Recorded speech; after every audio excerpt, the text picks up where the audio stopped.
Yan, video tayo. Video tayo, wala tayong upload.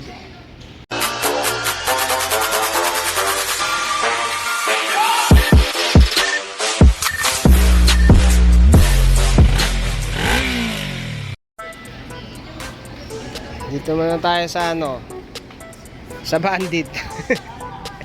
Yung bandit, bisira yan bukod sa may-ari. Baba makina to, baba. Nababa makina yan kasi sira yung pan. Gano'n kami dito. Konting sira, ano, baba makina. Kasi wala kami masyadong trabaho eh. Wala kami trabaho kaya ano eh.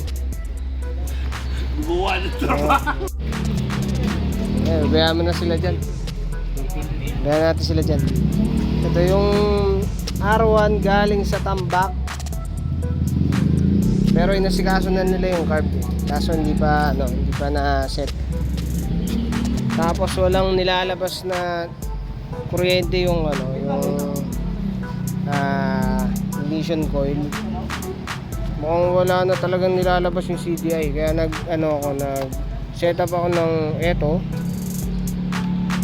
ibang CDI. Kaya papaanda rin lang natin. I-start naman na to. Ano ang kulang ko dito? Ayan, positive. Isa na ba yun? Ayan. Baka ng bypass eh. Ayan. Buti kung under pa rin siya. Kanina click naman eh.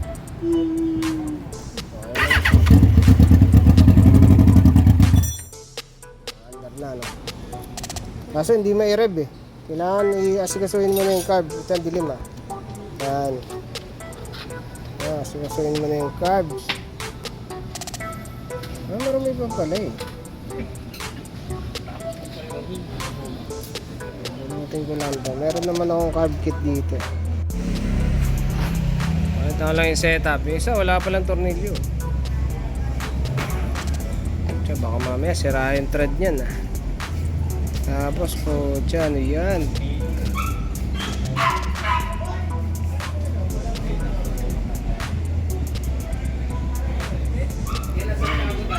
Yan. Bakla daw, bakla yung chairman.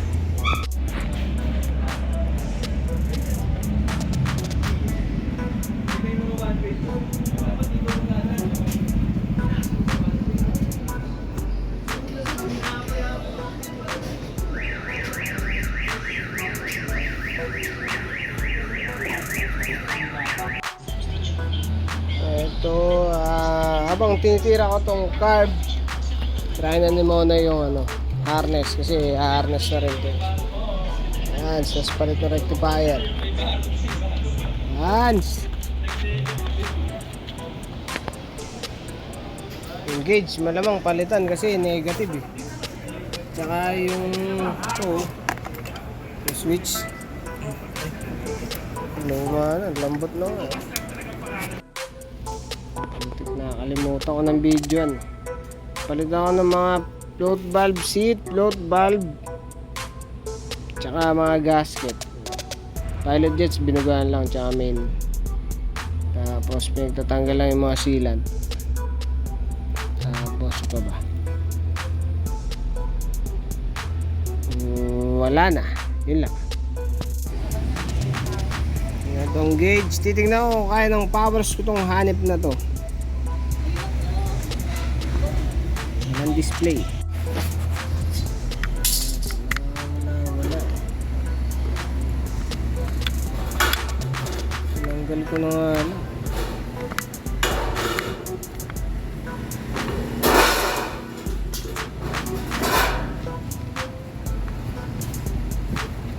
lumikit.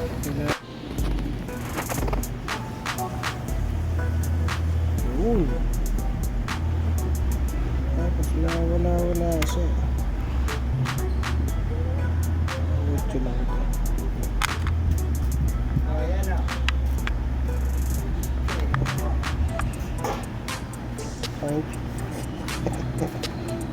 Wala na. Set. Wala, tanggal na yung dikit eh. Pakita ko kayong Varsity Moves. Papalitan ko lang yung mali. Mali ng position to eh. Yung film. At least nakikita na. Pakita natin yung setup dito.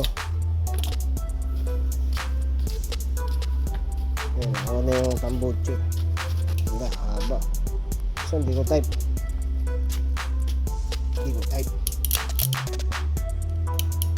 So, palit na ng kagaya sa akin para maangas.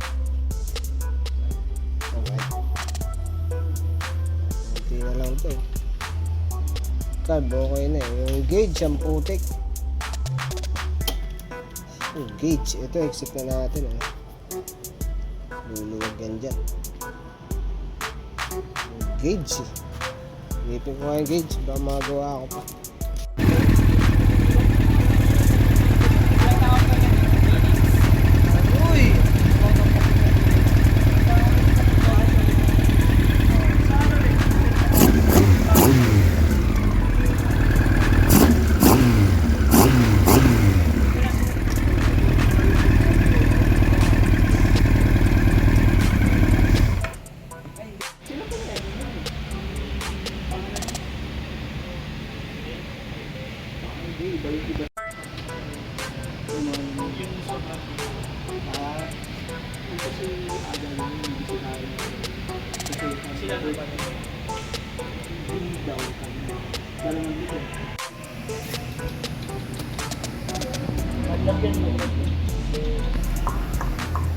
Uusok yan. Matagal ng ganyan. Uusok nga yan.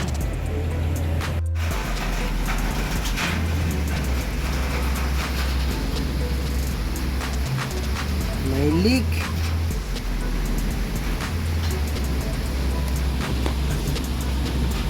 Sa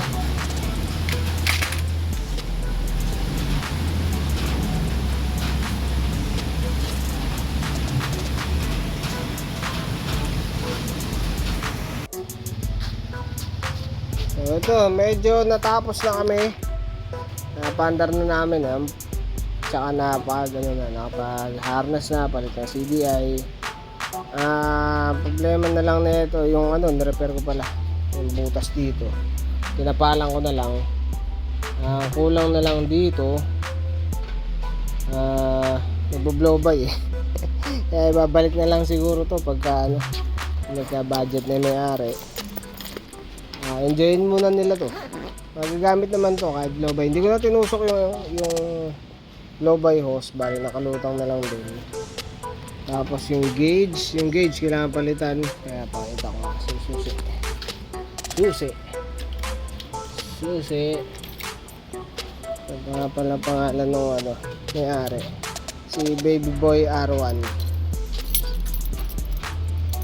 Wala pang gas to.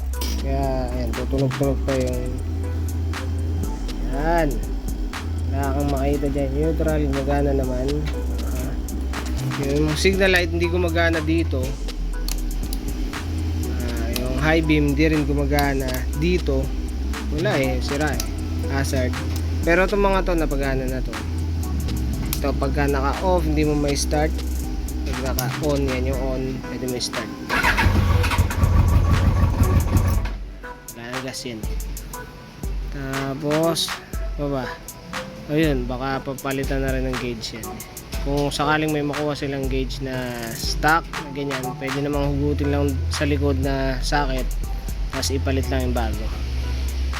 Ayun, pwede nang kunin. Putik, bilis no. Pakita ko nga pala yung tambucho niya. Maganda yung tambucho.